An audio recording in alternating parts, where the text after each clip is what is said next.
We were in a madrasa in Nottingham, in Flintham, in Newark. This was in the 90s. We came to a building that was an old RAF building that had been deserted for 20 years. So we were now coming into this, and we were going to start using this as a madrasa. Now when we came there, one of our teachers, he said to us, he said, because we started off living in one corner, and we're going to slowly start using the rooms till the other side of the madrasa. Now this place had 120 rooms, yeah, and it had about 3 different halls, massive. We had an east wing, a west wing, a middle sort of part, and we were in the east wing, and we were just staying just in a few rooms. We were talking about literally about 7 or 8 rooms. And teachers said, they said, don't go to the west side, of the building. I'm telling you, you know, as young people, you dare yourselves, right? Yeah. So we said, come on, let's dare to go over there, right? So we were young, and we went into the west side in broad daylight, 12 o'clock. I'm telling you, it was spooky at 12 o'clock. Forget 12 in the night.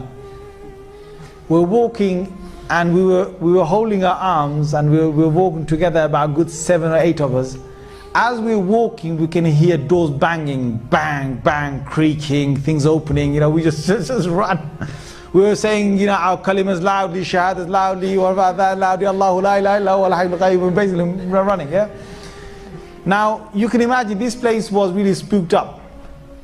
And the teachers warned us, you know, don't go over there. Now what happened is one of these, there's this young kid, I'm not going to give you his name, he's probably grown up now, he's probably got kids now, all right? So I don't want to embarrass him when some of you might confront him. But he was from up north, and he was a kid, about 13 years old, I'd say, from Bangladesh. He didn't know a word of English. Forget anything else, right? He just knew Bengali. And he was the most quietest kid you can imagine. Just quiet, just sticks to himself, and that's it. And he's trying to become a hafiz of the Quran, and he only has done 1 juz. So one day what happens is that he sort of strays off, I don't know, he goes over to the other side, and he comes back. And no one sort of takes much notice of it, but he comes back, and the evening when we're all sitting together and we're sort of reading, I wasn't there in the hall at that time, but there were others who said it, but then I went over to the hall to verify this. So this is something that I have verified myself.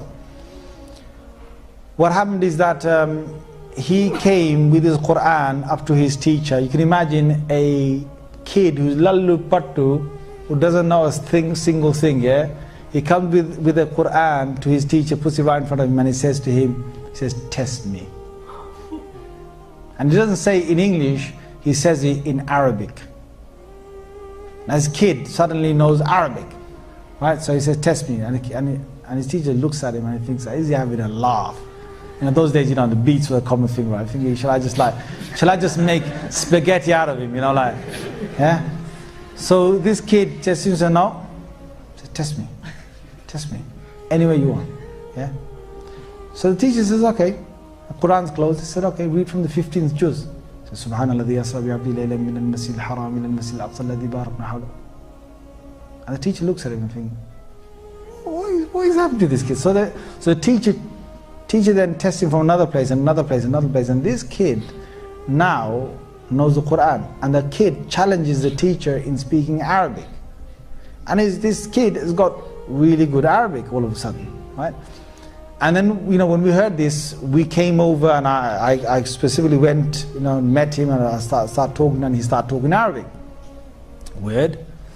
So then we thought, okay, you know, whatever has happened, miracle of God, you know, you wait. What happens is now this kid is acting really weird, because he goes and he gets a hair clipper, and he shaves half of his head, and he leaves the other half as it is. Takes his hat off, walks down the corridor with half of his hair on one side long, and the other half is completely shaven. Now kids are freaking out. Jinn, jinn, jinn, jinn. Right? So then, you know, the teacher grabs hold of him and says, well, you got to basically just shave the other half, so the shave the other half. So we've done that. Now, and he's acting all weird. He's doing things that sort of abnormal. So he then goes to bed, and okay, he's gone to bed. At about 2 in the night, all these kids, there's 6 to a room, and there's 3 bunk beds in every single room. So there's sort of 2 on every sort of bunk bed. 2 in the night, 5 of them from that room, from his room, come running down the corridor, yeah, banging on the principal's door, yeah. Jinn, jinn, jinn, jinn, jinn, jinn. So the principal gets up, says, "What's the matter?" Jinn, jinn, jinn, jinn, jinn. And the principal comes in, and there's only one kid sleeping. It's that one kid, the one that shaved his head, right? The one that knows Arabic all of a sudden now. Yeah, he said, "What's wrong?" He said, "Nothing." So they go back. He said, go back. Puts the ball in bed, comes back. And he says, after a little while, these kids are screaming back again. Down the corridor, knocking on his door, jinn, jinn, jinn. So he said, what is it that's happening? They go, when we go into our bed places, yep. Imagine this guy's name is Imran. I'm just making up, I'm not saying his real name, yeah? Imagine his name is Imran or something. They said that we hear all across the walls something dragging its nails or whatever it is and saying,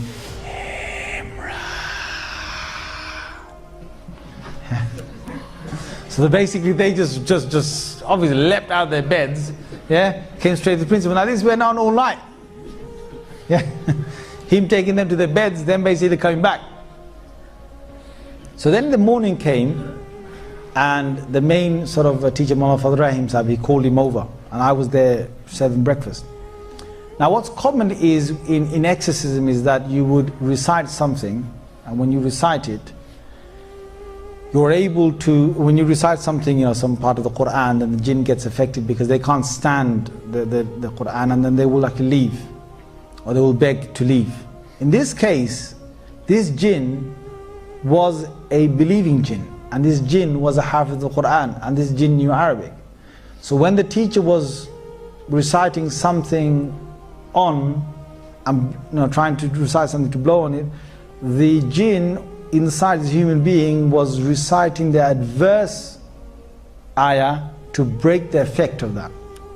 It was not any common jinn that was in here, and I'm sitting there watching this. So the shaykh is reciting, and this jinn is undoing whatever recitation he's doing. And it was, the shaykh said, إِنَّ الَّذِينَ فَتَنُوا الْمُؤْمِنَ وَالْمُسْلِمَانَ لَمْ يَتُوبُوا فَلَهُمْ عَذَابُ جَهَنَّمَ وَلَهُمْ عَذَابُ الْحَرِيقِ. And this other jinn from inside will recite something else. So it's undoing whatever the shaykh was saying. So after a while, when the students sort of left the room, I asked the shaykh confirmed that this is what he's doing. And then the shaykh said that the only way to actually get rid of the influence is to take this young boy back to his hometown and to leave him there for 1 month. He said the reason why this has happened, and these guys, I'm saying this, that you won't believe in this unless you deal with this. There are certain things that you will not believe in unless you deal with it. So if you've got unbelief in anything I'm saying to you that I'm making Allah witness, whatever I saw, I'm just telling you. You just need to start witnessing some of this yourself, and you start believing in it. So the shaykh himself was able to witness some jinns. And he witnessed a whole group and a family of jinns that had traveled from outside and stayed in that west wing for a month. And he had this feeling that they were there only for 1 month. So he said, if this young boy goes to his hometown, then whatever jinn is, he said there's a young jinn inside him who's a hafiz of the Quran. And if he stays in his hometown, the boy stays in his hometown, then the jinn will automatically leave because his family are leaving this west wing after a month. So we took him home, and as we were taking him, my God, I was sitting next to him on his left hand side in a car. He was right in the middle. He wanted to, he was going to open the door when we were going 70 miles an hour. He reached to open the back door, the car door. And the teacher stopped him, and the teacher gave him a good shouting. And then he basically stayed there until we got to the place. We left him in his home for 1 month. After 1 month he came back, and he was the same docile kid you knew. Looked down while he walked.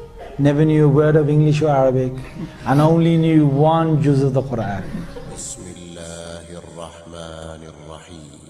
قل أوحي إلي أنه استمع نفر من الجن فقالوا إنا سمعنا قرآنا عجبا يهدي إلى الرشد فآمنا به ولن نشرك بربنا أحدا.